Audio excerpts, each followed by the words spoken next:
Hello, sports fans. Welcome to Super Sports Central. Today, we're going to be going my pre-combine NFL mock draft. So, the NFL Combine player testing starts February 29th, or at the time of recording this tomorrow. But in this mock draft, I will not be doing trades, but I will have mock drafts in the future that include trades. Getting into the pre-combine mock draft, starting with the number one overall pick, which is the Chicago Bears. I have them going with Caleb Williams. It's a pretty obvious decision. It seems more and more likely each passing day they will be trading Justin Fields. Caleb Williams has an incredibly high ceiling. He resets the financial clock at the quarterback position and is all but certainly the top pick for the Bears, or whoever ends up picking there, but I think it's likely going to be the Bears. The Commanders at number two, also likely going to go with the quarterback. They have their options between Drake May, Jaden Daniels. Could also move up to number one to take Caleb Williams, but I'm not doing trades this mock draft. I've got them going with Drake May. He is still a really, really good player, and he would probably be the top player in most draft classes.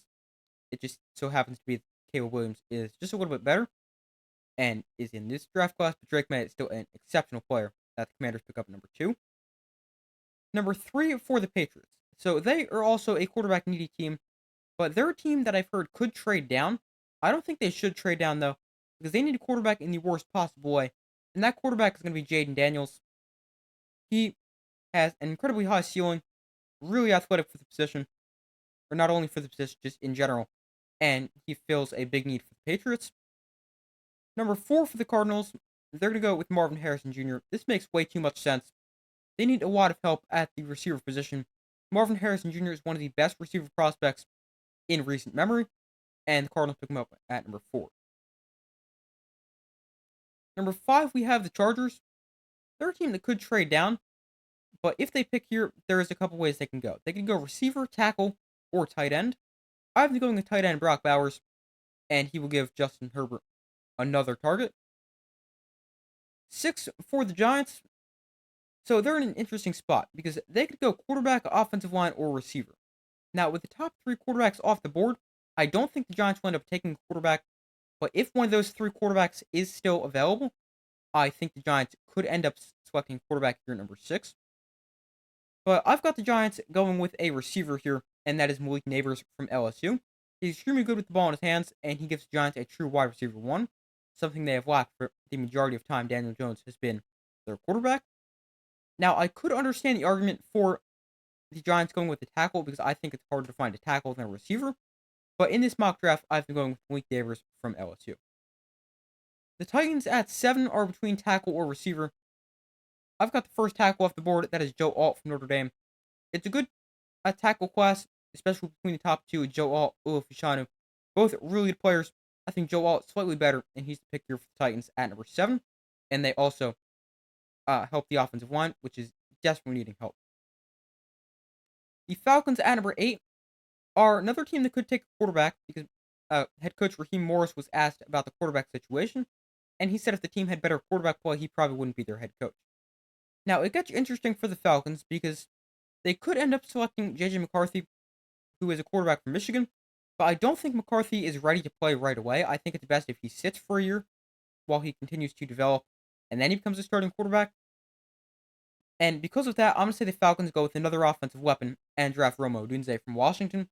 He is a good route runner, good contested catch player, and the Falcons select him at number eight. Number nine, we have the Chicago Bears. So here I have the first defensive player off the board, and that is Dallas Turner from Alabama. A great edge rusher. The Bears in desperate need of an edge rusher. Dallas Turner, a really good player with great physical traits. The Jets at number 10. This is going to be an offensive lineman. The Jets' offensive line was among worst in the NFL this past season, and they get a really good left tackle, Olu Fashanu from Penn State, who is a tremendous pass protector and will definitely help the Jets' offensive line. The Vikings at number 11 are in an interesting spot because they could go with the quarterback even if they end up to bring back Kirk Cousins, because they could go with J.J. McCarthy from Michigan, and if McCarthy ends up getting drafted here, I think that is a really good situation for him because he gets to sit behind Kirk Cousins. And to me, J.J. McCarthy is a more athletic Kirk Cousins with a little bit of a higher ceiling. And if he can sit behind Kirk Cousins for a year or two, I think that would greatly benefit him. The Vikings could also go with an edge rusher, but I've got them taking J.J. McCarthy. here at number 11. Broncos on the clock at number 12. They're in a tough spot with the top four quarterbacks off the board, and them in desperate need of a quarterback with Russell Wilson unlikely to be on the team next year. But I've got the Broncos going with cornerback Terrion Arnold from Alabama. He is arguably the best corner in the class, a strong corner class. There's multiple players who have the chance to be the first corner off the board. Terrion Arnold, a really good player, didn't allow a touchdown this past season, and the Broncos select him at number 12. Number 13, we have the Raiders. This is going to be another team that needs a quarterback, but I'm going to have them take an offensive lineman, and that is Tyrese Fuaga from Oregon State.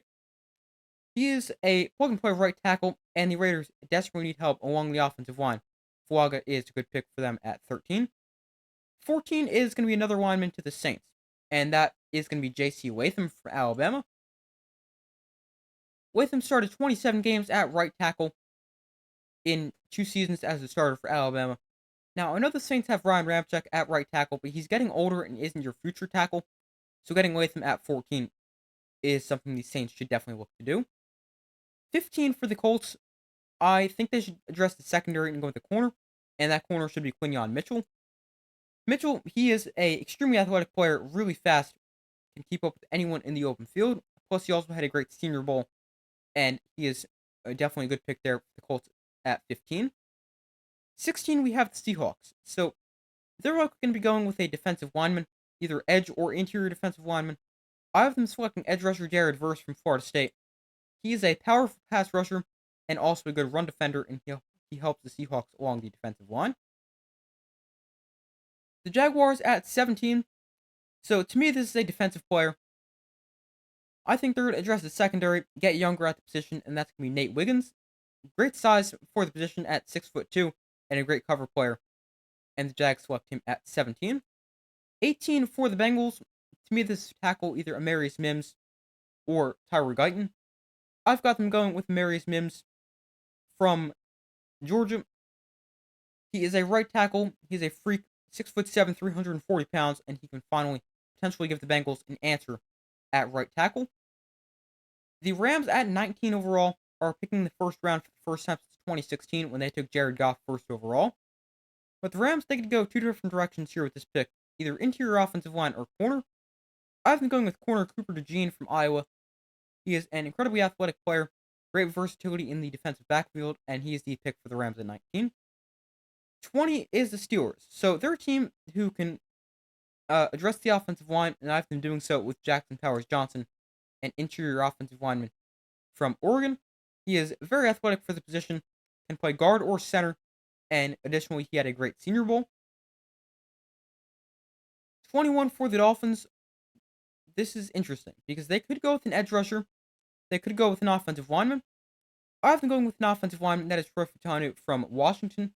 He's listed as a tackle, but could end up playing inside at the next level because he is a little bit shorter and has shorter arms, and that could force him inside, but he's still going to be a really good player. 22 for the Eagles is interesting because they could go a few different directions. They have some aging corners on the roster and can definitely get younger at the position. They could go edge rusher or receiver. They've got some options. I've been going with UCLA edge rusher Oyatu Watu. He is a player who is good, but injury concerns could force him to fall down the board. Because he had to medically retire from football, missing 2 seasons due to a neck injury. After transferring, he's now back playing football and had a great season for UCLA. But he's a player who can go really anywhere with how his medicals play out. The Texans at number 23. So at this point, I could see the Texans going two different directions. Either an interior defensive lineman like Byron Murphy or a wide receiver like Brian Thomas Jr. from LSU. I've been going with Brian Thomas Jr. He was great at LSU this past season with 17 touchdowns, which led the country. And I think getting CJ Stroud as many weapons as possible should be a priority for the Texans this offseason. The Cowboys at 24. I think this is going to be a tackle, and to me, this is Tyler Guyton. Tyron Smith is an upcoming free agent. Don't know if they'll bring him back. If they do, Tyler Guyton can sit for a little bit. If not, he can start right away. He's not the most technical player now, but has the tools to develop into a great player. And the Cowboys take him at 24. The Packers at number 25. I think this is going to be another tackle. I have them going with Jordan Morgan from Arizona, and he can play left tackle. He played left tackle in college, and that is huge for the Packers because who really knows what's going on with all the injuries for David Bakhtiari. Packers take Jordan Morgan from Arizona at 25. 26, we have the Buccaneers taking Ennis Rickstraw Jr. from Missouri.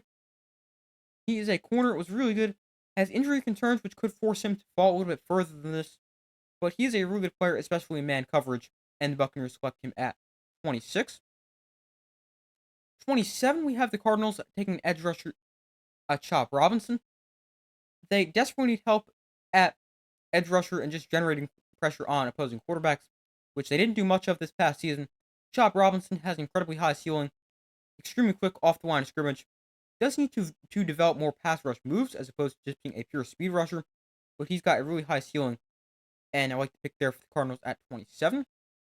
28 for the Bills. I have them going with wide receiver Keon Coleman from Florida State. He's a very contested catch player and can help replace Gabe Davis, who's an upcoming free agent. 29 for the Lions. I have them addressing the defense with Kool-Aid McKinstry from Alabama. They could definitely improve the secondary, and Kool-Aid McKinstry does that. He's a really good corner from Alabama, good size at 6'1", 195, and he's the pick at 29. At 30 for the Ravens, I have them going a few different directions. They could go receiver, offensive line, or defensive line. I have them going with defensive lineman Byron Murphy from Texas. He's a little bit smaller at just 308 pounds, but the Ravens also have Justin Madubuike, who is barely over 300 pounds at 301 pounds, and he's found success. So I think Byron Murphy could as well. But if Keon Coleman did not go 2 picks earlier to the Bills, I could also see the Ravens selecting him here if he was available at 30. The final 2 picks of the draft, first with the 49ers, I have them taking Duke tackle Graham Barton. He's listed as interior offensive lineman, played tackle in college, could play guard or tackle at the next level. It makes sense for him to play guard for the 49ers, and he's a very technical player. And I think that's a great pick for the 49ers at 31. And finally, with the Chiefs at 32, I have them going with wide receiver Troy Franklin. He is a deep threat, and as we all know, the Chiefs desperately need help at the wide receiver position. But that is my pre-combine mock draft. Thank you guys for watching. Make sure to like, subscribe, comment, turn notifications. I do my best to put as often as possible. Let me know in the comments what you think of what I had your favorite team doing. If you agree, if you prefer them to go a different direction, let me know in the comments. I'd love to hear your thoughts. But thank you for watching. Make sure to like, subscribe, comment, turn notifications. I do my best to put as often as possible, and I will see you in the next video.